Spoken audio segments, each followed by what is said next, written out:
அனைவருக்கும் வணக்கம். நம்ம மல்லி சீரியலில் என்னெல்லாம் சுவாரஸ்யமான விஷயங்கள் நடக்க போகுதுன்னு பார்க்கலாம் வாங்க. விஜய் பார்த்தீங்கன்னா ரொம்பவே யோசனையாக இருக்காரு. என்னடா மல்லி வந்து இப்படி டேப்லெட் எல்லாம் கலந்து கொடுக்குற அளவுக்கு ரொம்பவே கீழ்த்தரமான வேலையை செஞ்சுட்டு இருக்கா அப்படின்னு சொல்லிட்டு விஜய் நினச்சிட்டு இருக்காங்க. ஸோ ஆனால் இதுக்கப்புறம் தான் வந்து ஒவ்வொரு விஷயமா விஜய்க்கே தெரிய போகுது. ஏன்னா ரேணுகாவோட ரியாக்ஷன் எல்லாத்தையுமே வந்து விஜய் வீட்டிலே இருந்து பார்த்தா தானே தெரியும் அவங்க நடிக்கிறாங்களா இல்லை அவங்க மேலே சந்தேகம் வருதா என்னன்னு சொல்லிட்டு.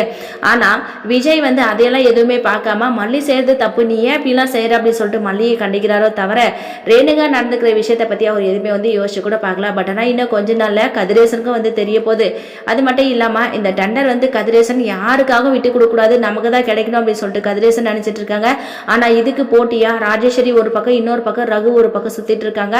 ஸோ அவங்களோட கொட்டேஷனை வந்து அந்த லேடி பார்த்தீங்கன்னா கொண்டு வந்து கதிரேசன் கிட்ட கொடுக்கணும் அப்படின்னு சொல்லிட்டு பிளான் போட்டிருக்காங்க. ஸோ இதுக்கப்புறம் கண்டிப்பாக கதிரேசன் வந்து பிளானை மாற்ற தான் போகிறாரு. ஏன்னா அவ்வளோ பெரிய காஃபியை, டெண்டர் காஃபியை வந்து கண்டிப்பாக ரகு கையில் கிடைக்கிற மாதிரி கண்டிப்பாக கதிரேசன் விட மாட்டார். ஏன்னா கதிரேசனுக்கு சந்தேகம் வந்து இந்த ராஜேஸ்வரி மேலே தான். நிஷாவை அவளோட பக்கம் வச்சுக்கிட்டு நிஷா மூலியமா இந்த டெண்டர் பற்றின விஷயத்த ராஜேஸ்வரி தெரிஞ்சுக்கணும்னு சொல்லிட்டு நினைக்கிறேன். அது ஒரு காலமும் நடக்கக்கூடாது அப்படின்னு சொல்லிட்டு தான் ஒவ்வொரு டைமும் கதிரேசன் வந்து பிளான் மாற்றிக்கிட்டே இருக்காங்க. ஆனால் அதையும் மீறி இப்போ பார்த்தீங்கன்னா இந்த ரேணுகா ஒவ்வொரு விஷயத்தையும் வந்து இன்ஃபார்ம் பண்ணிகிட்டே இருக்காங்க இந்த ரகுக்கு. இப்போ ரகு கையில் அந்த டெண்டர் காஃபி கிடைச்சிச்சுன்னா கதிரேசன் என்ன நினைப்பான்னா கண்டிப்பாக இது வந்து ராஜி தான் காரணம், ராஜேஸ்வரி தான் இந்த டெண்டர் காஃபியை வந்து எடுத்துட்டாங்க அப்படின்ற மாதிரி கதிரேசன் நினைக்க போகிறாங்க. ஆனால் இவங்க ரெண்டு பேருக்கும் பிரச்சனையை விட்டுட்டு ரகு வந்து இதை ஈஸியாக அடிச்சுட்டு போயிடலாம் அப்படின்னு சொல்லிட்டு ரகுன்னு நினைக்கிறாங்க.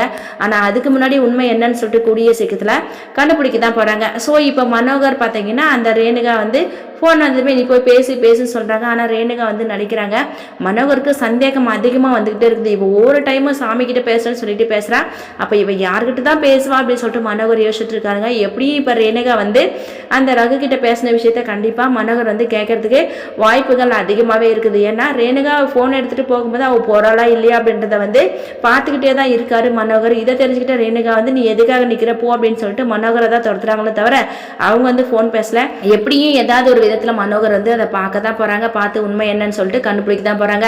இப்போ விஜய் வந்து மல்லியை தப்பாக நினைக்க ஆரம்பிச்சிட்டாங்க. ஸோ ரேணுகா இருக்கிறதுனால நமக்கு இடைஞ்சலாக இருக்குமோ அப்படின்ற எண்ணம் வந்து மல்லியோட மனசுக்குள்ளே வந்துருச்சு அப்படின்னு சொல்லிட்டு விஜய் வந்து மல்லியை பற்றி தப்பாக நினைக்கிறாரு. ஆனால் மல்லி செய்கிறதுல எல்லாத்துலேயுமே ஒரு காரணம் இருக்கும் அப்படின்ற விஷயத்தை கூடிய சீக்கிரத்தில் விஜய் தெரிஞ்சுக்கிட்டு இப்போ வந்து ரேணுகா இல்லை ரேணுகா வந்து பொய்யா நடிக்கிறா அப்படின்ற விஷயம் விஜய்க்கு தெரியணும்னு நீங்கள் நினச்சிங்கன்னா அந்த வீடியோக்கு ஒரு லைக் போட்டு மறக்காமல் நம்ம சேனலை சப்ஸ்கிரைப் பண்ணுங்கள். தேங்க்யூ.